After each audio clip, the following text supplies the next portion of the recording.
Nu, mamă. Bă, și eram aproape. Eram aproape. Salut! Azi facem o partidă de pescuit la pește pașnic. Crap, poate intre și vreun clan, nu știu. Rucsacul, gentuța, mountain bike-ul. Aș băga și un răpitor, dar nu am unde să mă duc în perioada asta. Ăsta e motivul pentru care mă vedeți pescuind la crap.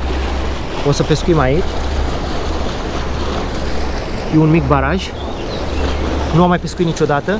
L-am găsit acum de curând. Și sper să iasă ceva. Îmi desfac lanseta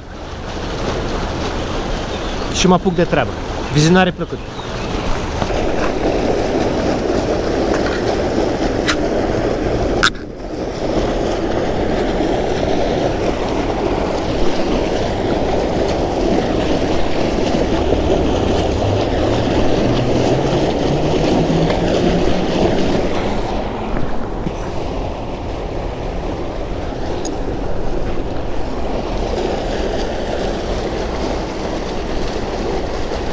Da, foarte bine.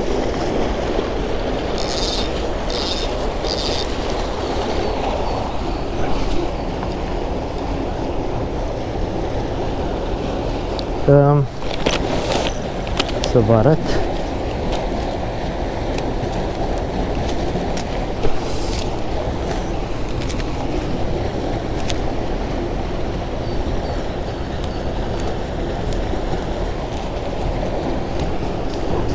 Azi folosesc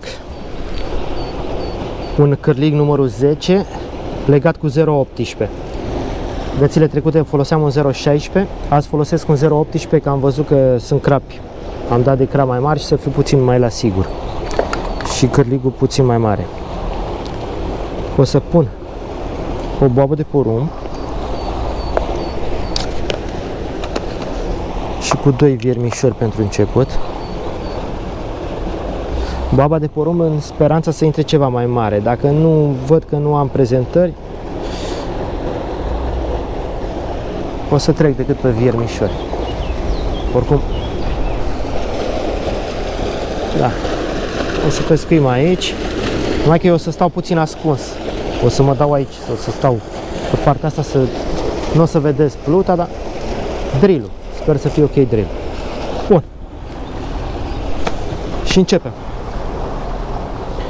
Gata, trece numai pe viermi acum. 1 2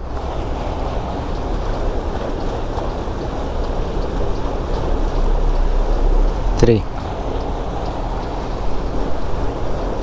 și 4. Mult mai mare încredere am în asta. Dar pe viermi intră mai mici. Asta e ideea. De-aia vreau și la porumb, că am șanse să intre ceva crap mai mare. Asta e.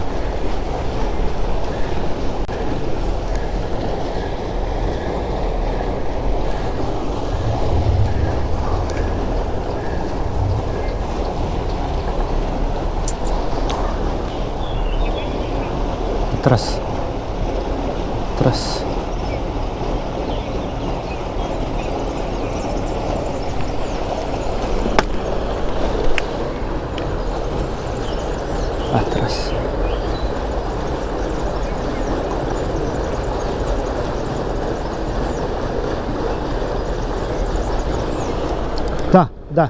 Da.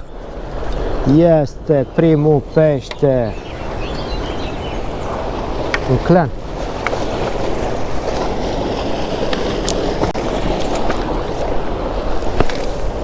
Un clan, primul pește. Super. Îl eliberăm.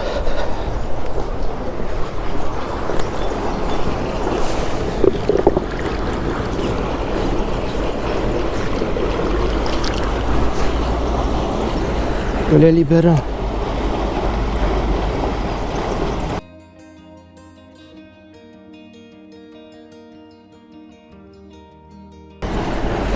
Este primul pește pe care am prins ceva.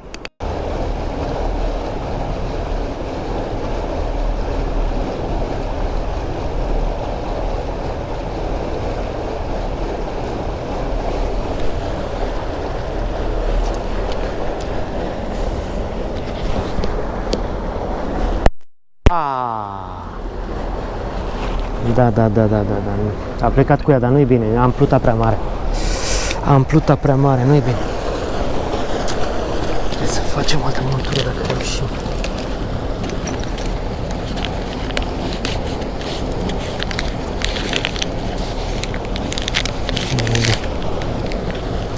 O să fac o altă montură, o să folosesc o plută mult mai mică. Deci nu că ratez, am multe ratări cu asta. Ratez, că imediat fac montura. Și dacă dau la cram mai încolo, schimb. Deci am pluta prea mare.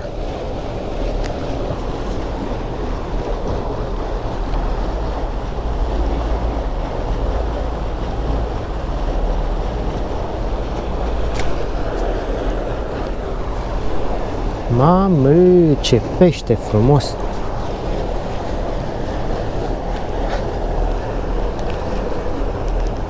Hai să ne facem și un selfie.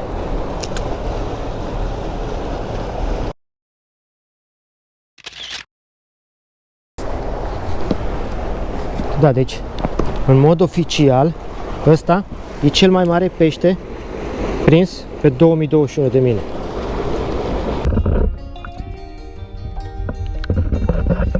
Are. Cel mai mare pe 2021 până acum. Ha.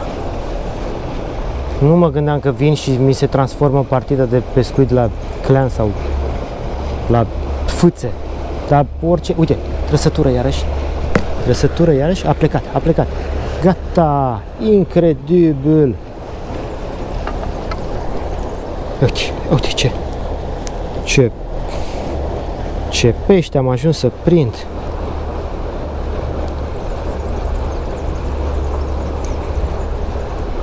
Ce pește am ajuns să prind. Ia să le liberăm aici. S-a dus.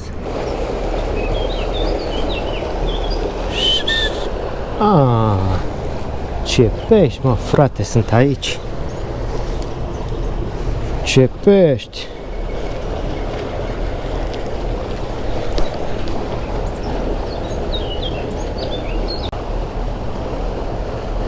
Am avut trăsătură.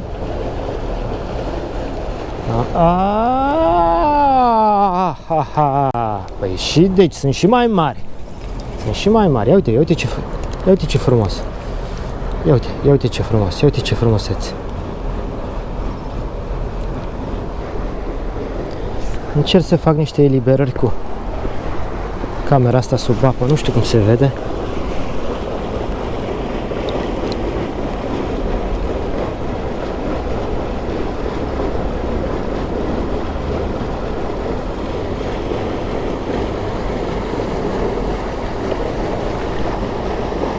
Super! Deci sunt și mai mari. Aici trebuie să vină o dată la spinning. Trebuie neapărat să vină o dată aici la spinning. Neapărat. Hai să vedem.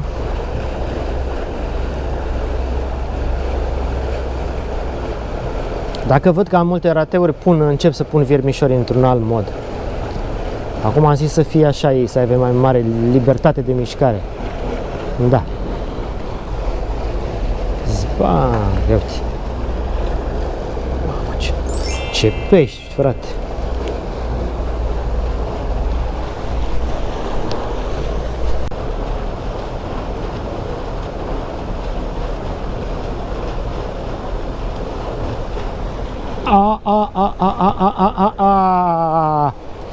Deci sunt mult și mai frumoși. Nu, stai, frumosule. Sunt și mai frumoși. Nu foarte mari, dar sunt și mai frumoși.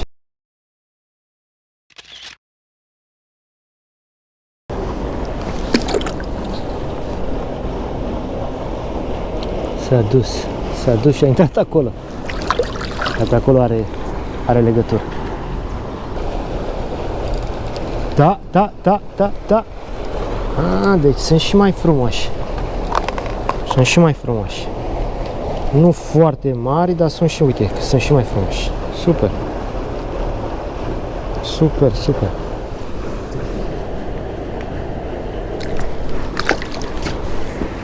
Nu reușim și ăsta mea. Tare, tare, tare.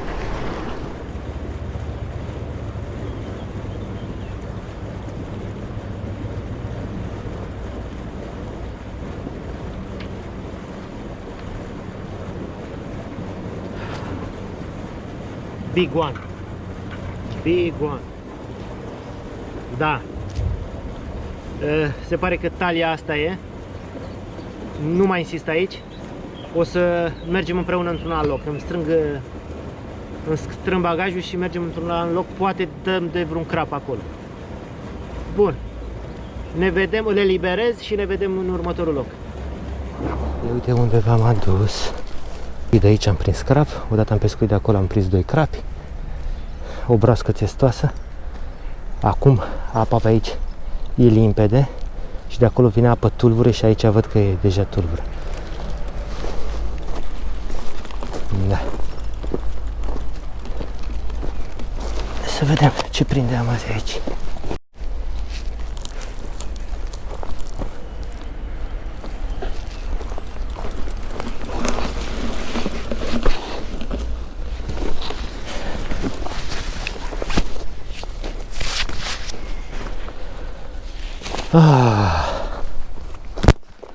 De-abia aștept să înceapă drill-ul.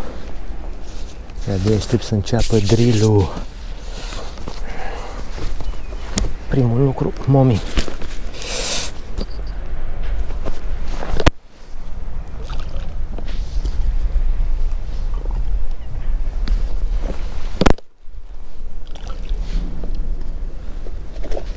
Așa.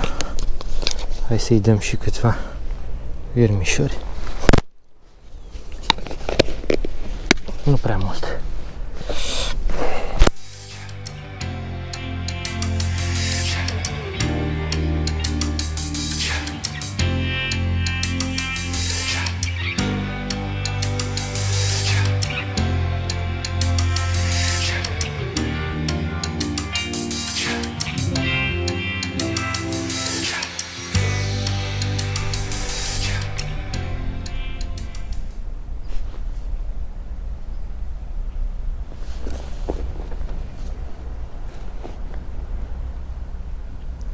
Acolo pe pârâul ăla mic care intră aici sunt niște pești mici. Mi-a tras. Mi-a tras. Ceea ce e foarte bine.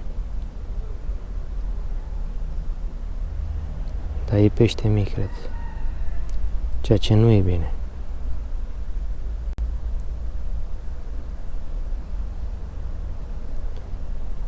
Eu vreau să prind crap aici.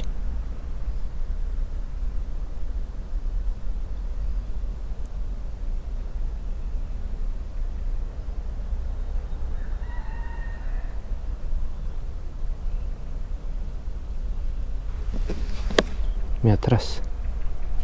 Mi-a tras iar, dar e pește mic, sigur.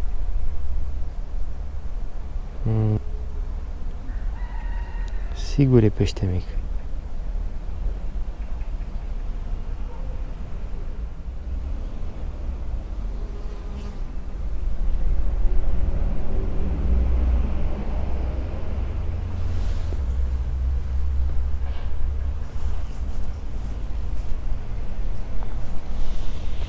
Îl văd. Deci îl văd acolo în malul opus.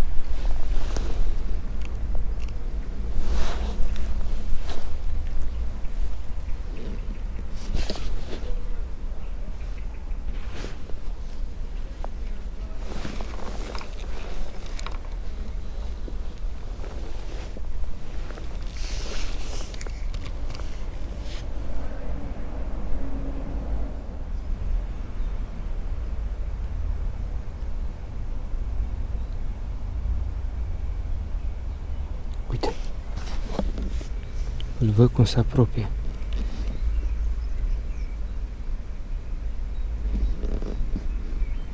Mama mia. Deci îl văd, e la 1 metru de pluta mea. Încep să mișc.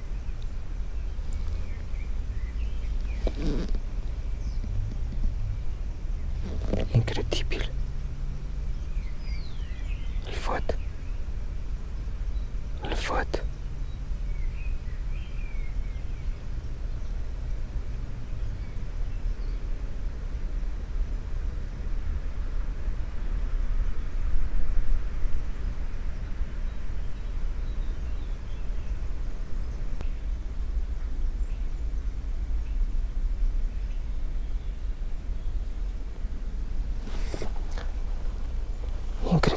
ceva. Văd crapul acolo, incredibil.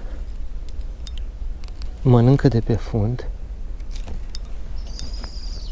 Și eu am momela, cred că o aveam puțin peste. Prea peste fund, acum eu pun pe fund.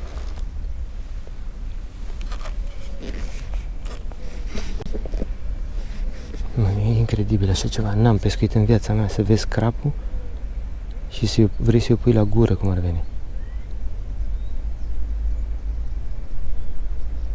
E exact sub pluta mea.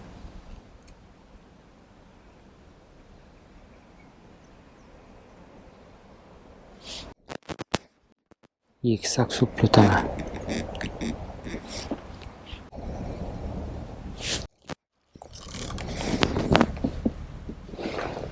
Da, da, incredibil, băieți, incredibil, n-am pescuit așa ceva în viața mea. Deci l-am văzut și am pus-o la gură, practic. Fai de am 0,18 înaintea și sper că am ceva mai multe șanse. Mamă, incredibil, ce...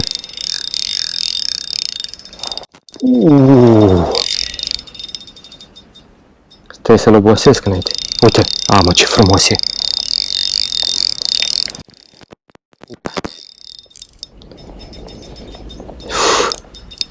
Mamă, dar ce să obosești pe ăsta că e mare? Are câteva chile. Uite-l. Ce mă, trebuie să-l obosesc înainte bine, nu așa? Și trebuie să mă duc acolo jos. Să nu mă înjurați că am tot minciocul ăsta cu coadă scurtă. Când vin cu bicicleta nu pot să-mi iau un mincioc mai mare. Nu, uite cum se duce. Mă duc acolo.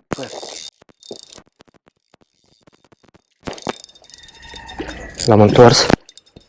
Nu.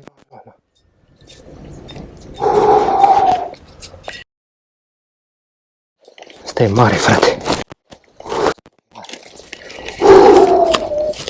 Mamă, ce crapi are aici, pârâul ăsta. Am găsit pe Dumnezeu aici. Mamă, ce frumusețe de crap. Uau! Mamă, nu.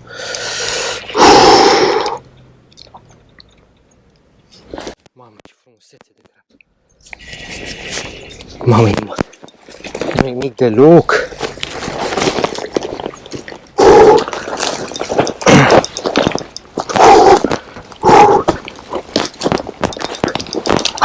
Nu! Mamă! Era să cadă. Nu trebuie să faceți chestia asta cu niciun crab niciodată, să strângeți lanseta telescopică. Eu o fac pentru că sunt nevoit, că se poate rupe.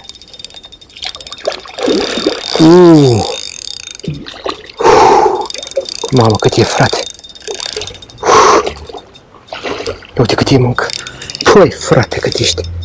E imens. E imens pentru lanseta asta și pentru râul ăsta e imens. E imens.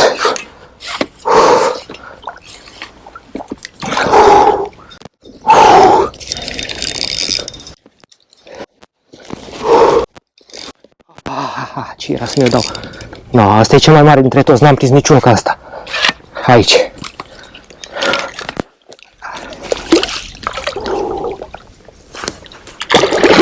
Oh, mamă, bă, și eram aproape.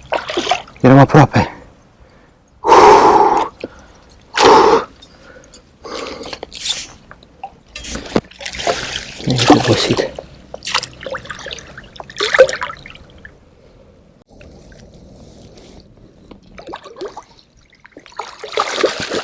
Mama mea, cel mai mare e ăsta. N-am prins. Mult mai mare decât ăia doi. Uai de mine, cât are ăsta. Nu știu, n-am cântar la mine, e imens. E imens. Uai de mine, ce crap am prins. De-abia a avut loc în mincioc. Mergem sus și facem o poză.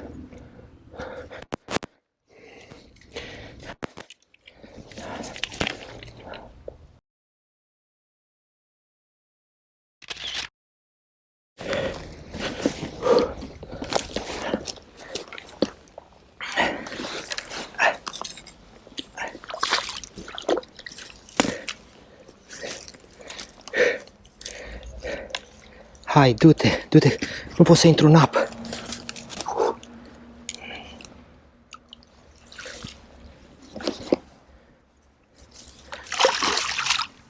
S-a dus.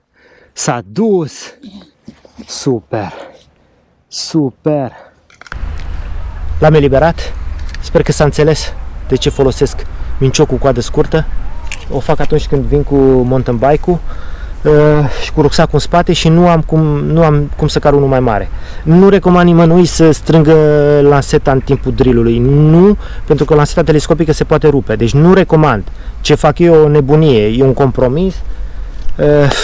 Deci nu faceți ca mine. Peștele ăsta a fost ceva special. L-am văzut 10 minute, am pus momeala, buchetul de vermișori în fața gurii, îl vedeam cum înnota împotriva curentului și cred că mânca de pe fund și vedeam înnotătoarea dorsală, încercam să-i pun tot timpul acolo unde credeam eu că e cu capul la fund și până la urmă a luat-o și a început drill-ul. Mane vă mulțumește frumos pentru vizionare și vă las aici în 2 ecrane de final alte 2 videoclipuri ce le-am făcut tot în locul ăsta, am prins niște pești frumoși. Vizionare plăcută și ne vedem la următorul clip. Pa, pa!